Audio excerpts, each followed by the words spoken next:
Greetings, unsettled souls, and welcome to the Correct Views. Sam I.B. Gangi reporting for the Media Speaks, bringing us in with a little bit of passing time. Guys, we've got news today that I've been warning that this was about to be happening for how long? Very, very sick and tired of people acting like Russia and Putin are these great, the Russian leaders are so great just because they oppose Obama. Now, granted, any sane person can clearly see that Obama is leading the country in the wrong direction. And all the way back to Clinton, the entire world has been damaged by many of the actions of the U.S. Not all, but the ones that come to mind, like starting with Iraq and Patriot Act and the death of the Fourth Amendment and selling our nuclear trade secrets to China. Well, the Ukraine isn't any better. Russia isn't any better. You have Obama bombing kids, bombing schools, drone attacks on wedding parties, and he lies about it. Well, here you have Russia invading the Ukraine and lying about it. They are both different sides of the same coin. Why is that difficult to understand? I do not know. This is from Al Jazeera. The Ukraine has accused Russian forces of attacking its soldiers after crossing over into the country's east to back pro-Russian separatists in violation of a September truce deal. So, you've got Obama breaking treaties. You've got American leaders breaking treaties. And guess what you have in Russia? You have Russian leaders breaking treaties, don't you?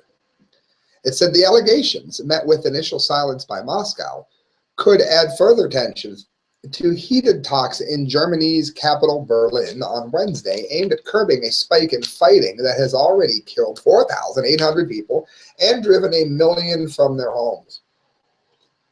Ukrainian President Petro Poroshenko, on a visit to Davos in the World Economic Forum, planned to cut short his trip due to the worsening situation in his country's rebel-held east, his spokesman Syaroslav Tasaroko said.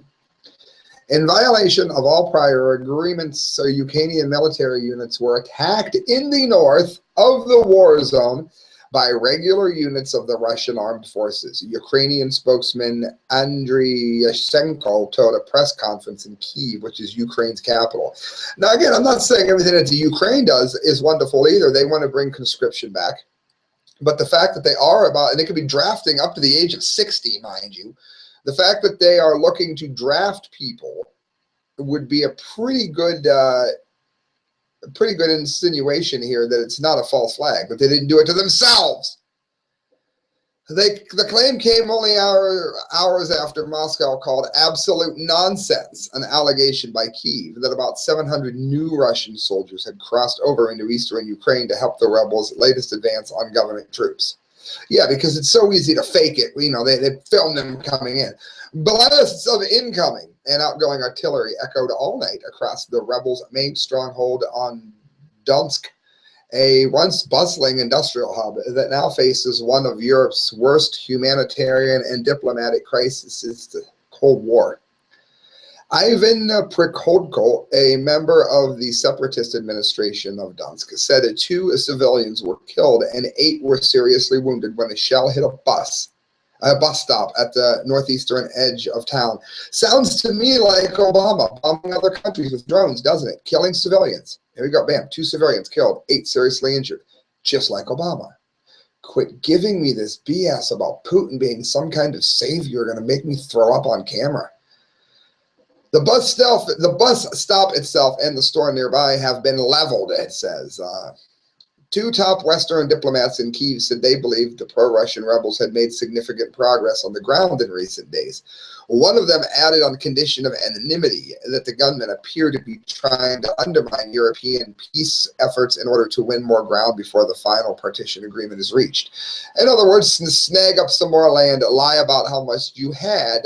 Sounds like Putin's just a wonderful person. He's just the leader we want to look up to.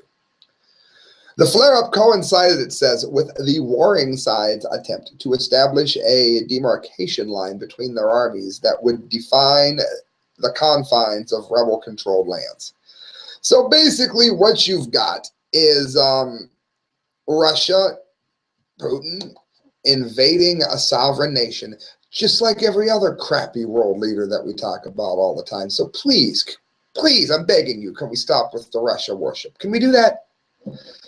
Moving on, USA Today, new police radars can see inside homes. Well, I thought this was all things, you know, that was science fiction and conspiracy mindedness and all that, right? Well, it's from the USA Today, so I would call that a pretty mainstream publication. Let's see if they think it's a conspiracy theory, shall we? At least 50 U.S. law enforcement agencies have secretly equipped their officers with radar devices that allow them to effectively peer through the walls of houses to see whether anyone is inside, a practice raising new concerns about the extent of government surveillance. I'd also want to know about the safety regarding nuclear emissions with this. How many X-rays do you want? Think about it. You're supposed to limit how many X-rays you get anyway, because overdoing it can create a major cancer risk. Well, here we go. Those agencies, including the FBI and the U.S. Marshal Service, began developing the radar systems more than 2 years ago with little notice to the courts and no public disclosure of when or how they would be used. Well, that's great. The technology raises legal and privacy issues because the U.S. Supreme Court has said officers generally cannot use high-tech sensors to tell them about the inside of a person's house without first obtaining a search warrant. Then I guess it's okay to juice him. The radars work like finely tuned motion detectors, using radio waves to zero in on movements as slight as human breathing.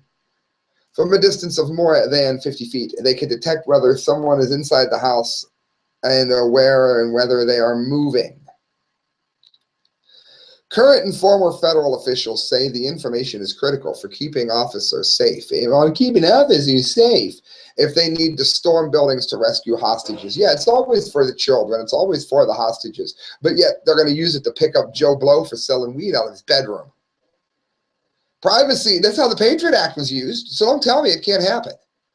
Privacy advocates and judges have nonetheless expressed concern about the circumstances in which law enforcement agencies may be using the radars and the fact that they have so far done so without public scrutiny. Yeah, because, you know, in Sieg Heil America, you don't have to answer to anything, do you? The idea that the government can send signals through the wall of your house to figure out what's inside is problematic, says Christopher Soghoian, an American Civil Liberties Union's principal technologist. Technologies that allow the police to look inside of a home are among the intrusive tools that police have. Agents, it says, use the radars was largely unknown until December, when a federal appeals court in Denver said the officers had used one before they entered a house to arrest a man wanted for violating his parole. Oh, but it's just for hostages. No, they can violate your God-given Fourth Amendment right to illegal searches and seizures for anything. Are you going to stand for this? I don't see why you would. It says the judges expressed alarm that agents had used the new technology without a search warrant, warning that the government's warrantless use of such a powerful tool to search inside homes possess grave Fourth Amendment questions. Yeah, as in it's perfectly illegal. It says by then, however, the technology was hardly new. Federal contract records show the Marshal Service began buying the radars in 2012 and has so far spent at least $180,000 on them.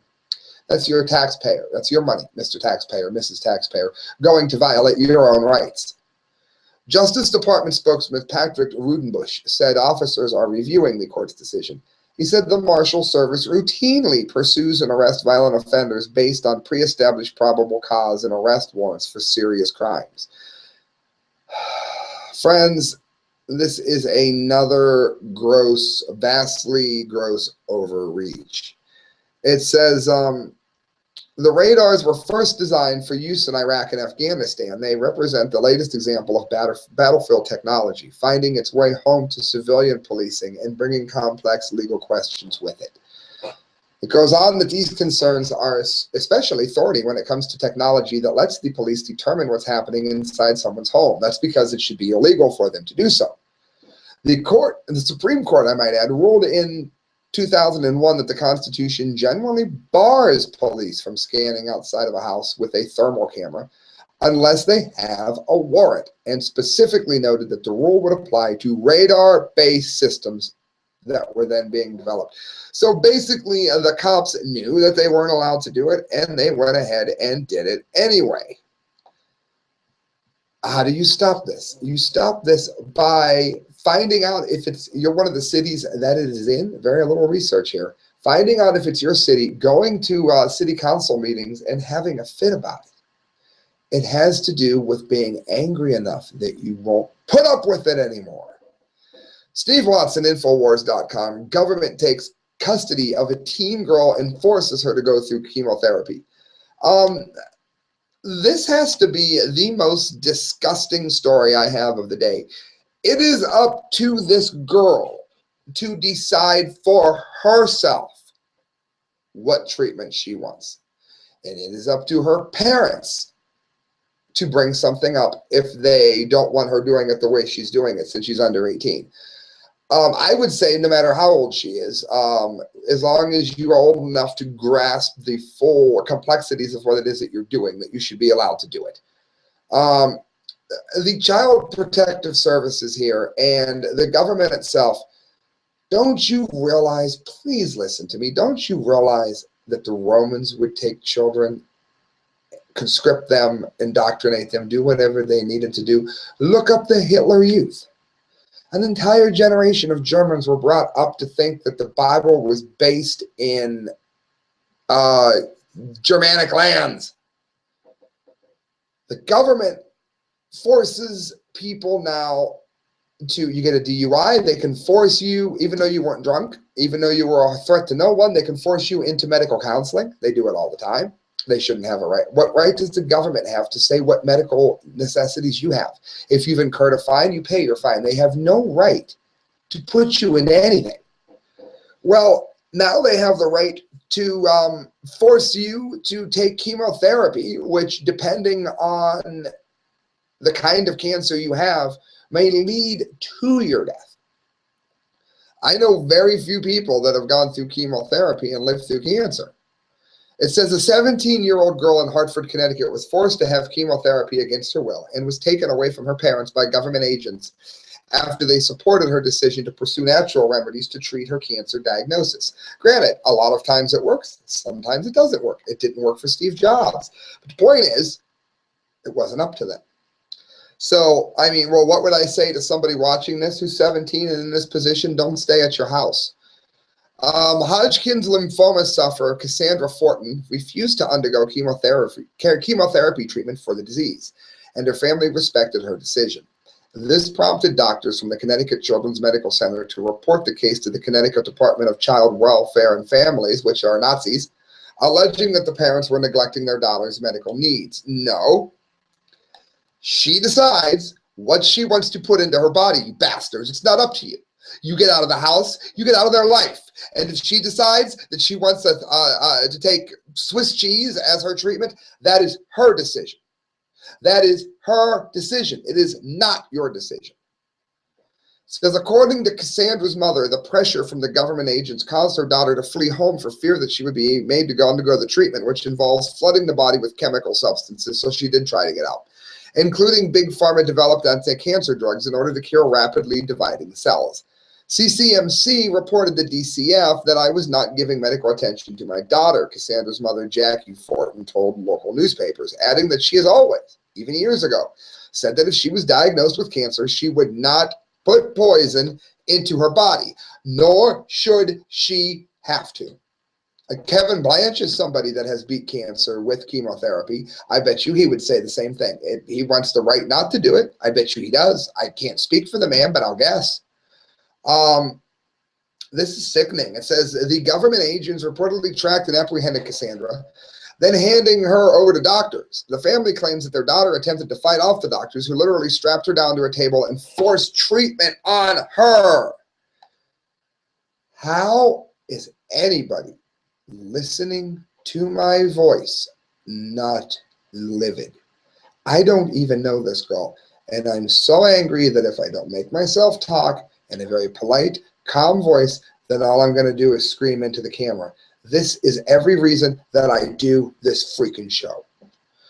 The state hearing in November then ordered that Cassandra, who does not turn 18 till September of this year, be taken into custody by the Department of Children and Families. The case will ultimately be decided in the Supreme Court this Thursday. Family attorney Michael Taylor told reporters, when you think about what freedom means, a big part of it means you are able to say to the government, you can't tell me what to do with my own body. Amen. There are a lot of ways to state that the state recognizes that people who are under 18 can be mature enough to make important decisions. It should be completely up to the 17-year-old in every way, shape, manner, or form. It says chemotherapy is the standard treatment. But there are many alternative forms available for cancers of treatment, and they are often ignored as called rubbish by the pharmaceutical industry, who is simply trying to make a profit. And if you don't believe it, then if you get cancer, you get chemotherapy. I support your right to do it. It's a decision up to the person that has to go through it. It is not a decision that needs to be left up to the government. So the first 5 people that leave a message on my Facebook page, get a hold of me in my inbox and let me know that you have called the Hartford, Connecticut Department of Children and Families and complained. The first 5 people that say that they did that, I am going to give you 3 weeks of your favorite charity promoted on this show. I want you to make their phone ring, and I want you to make their lives a living hell. Friends, CBSNews.com, legally living hell. CBSNews.com. This was good in terms of what we're looking at from the last story. It says, could a 200-year-old whale offer clues to help humans live longer? This was interesting. I don't know if it's going to work. It might be like that shark cartilage thing that never really took off, or it might be something that is really significant, and we can speculate with an article like this. It says that scientists are hoping that the fountain of youth might be hidden inside a whale species that can live up to 200 years. Geo Pedro de Magalhães and his team at the University of Liverpool sequenced the genome of the bowhead whale, the longest living mammal on Earth. The team wanted to understand why they lived so long and didn't succumb to some of the same illnesses as humans do earlier in life. One of the big mysteries of biology is understanding species differences, including species differences in aging, Magalhães told CBS News. It says, for example, mice age 20 to 30 times faster than human beings, and we don't know why. Even primates, that would be monkeys for you Usher fans, which are closely related to us, age considerably faster than human beings, he said. There has to be some genetic basis to why humans age slower than chimpanzees, for instance, which are very genetically similar to us. Likewise, there has to be some genetic basis as to why bowhead whales live so long and appear protected from illness. With 1,000 times more cells than a human, the whale should have much higher probability of cell death and disease, but it doesn't. Well, do elephants? They're bigger. Giraffes. It says in their findings published in the journal Cell Reports, the team found as many as 80 candidate genes that may help protect the whale from cancer and contribute to being the longest living animal on Earth. So it seems to be cancer, obviously, as you get older, that they're looking at first. It says the team found that the whales have genes related to DNA repair, as well as those regulating how cells proliferate that differ from those found in humans. We know that DNA damage and DNA mutation are important for cancer. So when we find genes related to DNA repair and DNA damage responses, we think maybe this could be involved in longevity and disease resistance of the bowhead. In that case, you won't find a fountain of youth in the genome, but you may find some promising leads. It says there's a huge industry for this, looking for longevity genes. I bet they are. And I'm in favor of this, by the way. Again, not mandating it on anybody, but I'm in favor of this for sure. It said they could create a world where 90-year-olds could be as healthy as 50-year-olds as soon as 2030 with this. It says the whale study offers hope. He was quick to point out that it will be years before they know whether any of these genes will lead to new drugs or treatment of humans. There won't be any bowhead wear supplements on store shelves anytime soon, he joked. But it's interesting, and it's good to see that we are looking to do something for our fellow man other than just kill them. Friends, you're listening to The Correct Views. Correct Views has 3 more stories left for you, including the DUMBDEE of the day, which you do not want to miss. I just want to invite you, as I do daily, to check out the work of Mike McLaughlin. Why? Because you read. If you're watching this show, you're not like your normal dumb Kesha Beyonce fan. You actually have a brain in your head. You probably read. Well, if you read fiction, and I used to before this show, and now I do is research. If you read fiction, then you're going to want to read Mike McLaughlin's fiction because it's well written, well thought out, and a must read for anybody who enjoys reading. Also, friends, don't forget, you can donate to this show. I'm trying to raise about $25,000, and I want to live off that for the whole year. So I'm not asking a ton of money. I'm trying, anybody you know that owns businesses or whatever, 25 grand, I'm trying to do that so that I can run this 3 hours a day, Monday through Friday, possibly Tuesday through Saturday, because no one does that. And in a format similar to Rush's or Sean Hannity's or something, only with the logic that is espoused here. So if you can make that happen, please do. A very small section of my listening audience can, but I know you're out there. All right, guys, 3 more stories as I promised here at 4:20. I just clicked 4:21. GreenvilleOnline.com bills target gun rights education in schools. Now, do you want to know why school children bring guns to school in my dad's generation for show and tell and not shoot anybody, even accidentally? Because they taught you that your First Amendment was your freedom of speech and whatnot, and they taught you what it meant. They then taught you, guess what? 1 and 2. All the Lady Gaga fans missed it. 2, the Second Amendment. They would teach you how to responsibly use a gun according to the mandates, God-given rights, or, if you're a Darwinist, a fish. John Bailey spent a Friday afternoon over Christmas break taking his 13-year-old son Connor to shoot pistols at Allen Arms Indoor Range in Greenville, which is excellent, so that the kid knows how to responsibly use a gun. He showed Connor how to load, aim, and fire the weapon. He also instructed him on what to do if he ever saw friends playing with a gun or found one laying on the ground. He knows to get the heck out of the room and talk to adults, Bailey said, and he doesn't call himself a gun fanatic. He wanted to demystify the idea of guns for his son.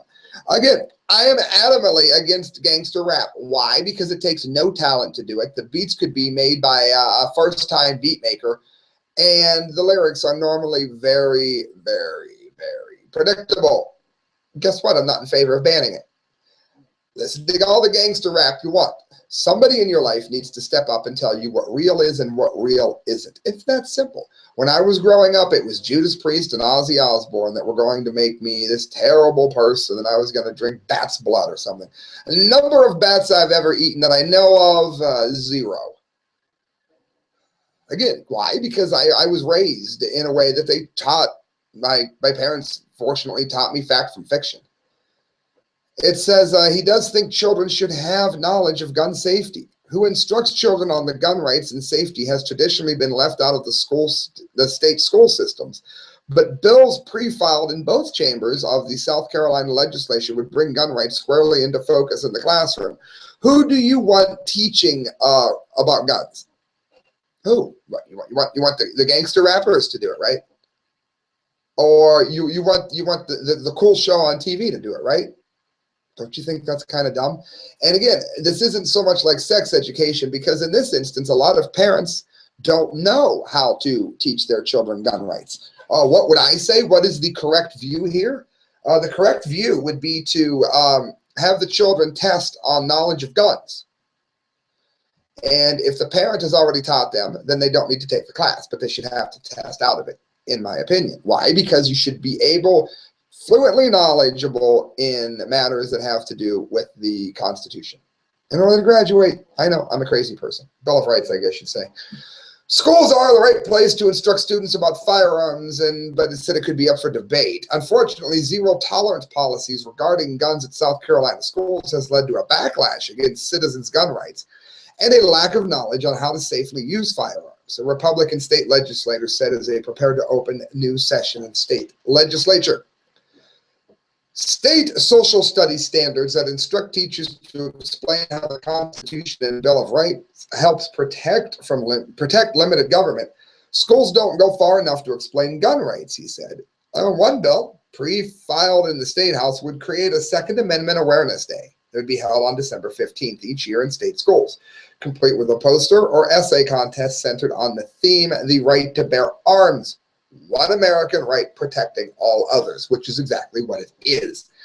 Students at every grade level would receive at least 3 weeks of education on their gun rights based on a curriculum chosen by the State Department of Education and approved and or recommended by the National Rifle Association.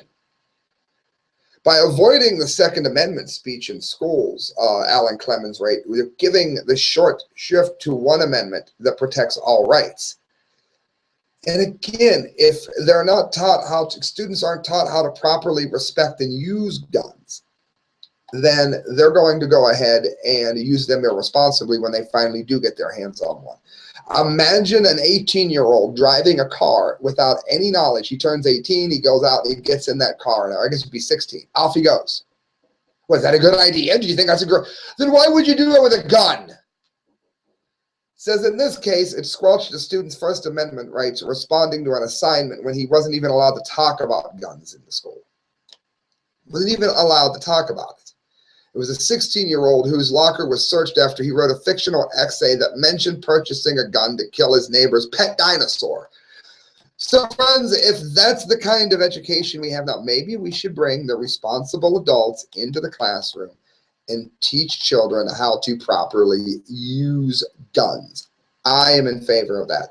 Last two stories to get to, friends. This is, I'm going to do some disclosure ahead of time since you don't normally see this from politicians. I'll do it as a show host. I have a bit of a vested interest in this, as in I am a New England Patriots fan. I don't care about college football. College football just steals money from kids. Kids are dying to go to school, but they can't afford to. Meanwhile, the school spends a fortune on the football team. Yeah, to hell with that. But the NFL, I like the NFL. I do. I don't think you've got idiots in it that beat their girlfriends. You've also got really good moral people like Palomalu. So I'm not so much worried about that. I don't see what the big deal is here about what New England did, because before I get into this, and I'm sure you've heard about it, Deflategate. The NFL refs allegedly never noticed the deflated footballs. Kit Daniels writes it. Who cares? In prior seasons, if you had a deflated ball, you would be the only one using it. The Colts use the same damn footballs. So if the refs didn't notice it, and Kit Daniels seems to be attacking the refs here, and I love Kit Daniels, I just don't agree with him on this. Why in seven hells doesn't the Colts notice it? They say, oh, the refs handle footballs all the time. You mean to tell me the Colts don't? What are they? The Colts are the dolts. NFL referees allegedly never noticed the deflated footballs used by New England Patriots, and I would say the Colts, raising concerns that Deflategate involved more than just the team, especially considering the millions in bets surrounding the AFC Championship game. And again, I cover this because it's not illegal to fix an NFL game, by the way. It is not illegal for them to do that. The trouble is, if they don't do something about it, then you're dealing a huge gambling risk there. You're stealing off of legitimate businesses, such as gambling places. You are rigging it, and you are messing up the livelihood of thousands of other people who run legal gambling sites. You're messing with the livelihoods of thousands of people. You're messing with the game of gambling that people get into. That is why this matters, even if you hate football. It says the NFL determined that 11 of the 12 balls used by the Patriots during their January 18th game against the Colts were underinflated, making it easier to throw carry. But how did referees who handle footballs all the time supposedly never notice? The Colts reportedly grew suspicious after linebacker DeQuell Jackson intercepted Tom Brady late in the second quarter. Ben Volen of the Boston Globe reported, a softer football is easier to throw and catch, especially in rainy conditions. That was prevalent that Sunday night. The Colts used the same balls. If the balls were underinflated enough for the Colts to notice, why did they notice when they had the ball? You'd think the refs would have also noticed the balls felt different since they're the final official inspection. Says, did the Deflategate conspiracy involve others outside the Patriots organizations, such as refs? Millions of dollars in gambling profits are decided by the outcome of every game. The NFL attracts more gamblers than any other sport, and wagers on the Super Bowl alone have approached $100 million in past years. And who has to extreme influence over the NFL game? Of course, the referees. So it's not unreasonable to suggest that the refs could be paid off. Why did the Colts not notice that they were playing with? Why did they have to get an interception to notice? They're always trying to find some way to blame New England. The point is, I think both teams should be looked into, and if one of them get penalized, then they both should. The bigger issue isn't the teams here. It's the way that this seems to be going on all over the NFL. I just talked about a couple installments ago. Look up how San Fran was cheated out of going to the playoffs. We have the pass that was perfectly legal that we reported on last 2 weeks ago, I think it was, a week ago, where the team was cheated out of the playoffs. Clearly cheated out of the playoffs. It says the rules are so messy nowadays that refs can make bad calls with plausible deniability. That is true. The refs almost play the game now. And it said it's all about money. That's what the leagues put the games on for. A gambling expert Brian Towery said they put them on just for their own profit and for the television networks. And statistically, it's shown the networks are surviving because the NFL and, of course, the advertisers are making a profit. And again, it put on that there's no law that prevents them cheating. The point is this. This stinks a lot more than New England. It looks to me like the Colts also knew about this, and they raised a stink because they lost. At the end of the day, this is going to destroy it. A lot of people like me already love, and I've loved it since I was a small child. We like skateboarding. And now that the X Games have taken off, you know what? I'd be just as happy watching the the X Games as I would the Super Bowl. And this is going to make a lot more people think this way if they start to do that.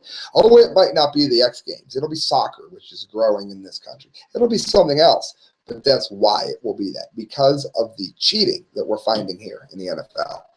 News.yahoo.com. It takes us to the DUMBDEE of the day. Town to vote on demolishing Sandy Hook killer's Connecticut home. How damn stupid can you get?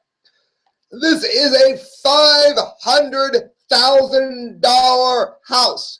I don't care if Charlie Manson lived in it while swapping spit with Adolf Hitler on top of a copy of the Quran. I could care less. Give the house to the working poor. Somebody, well, I guess you wouldn't be able to pay the taxes, but you get my point. Give it to somebody that could afford the upkeep that just couldn't afford the house. You don't like that idea? Give it to the battered women's shelter. What, they don't have any battered women in Newton? Give it to daycare for working poor mothers, fathers. No, tear the house down.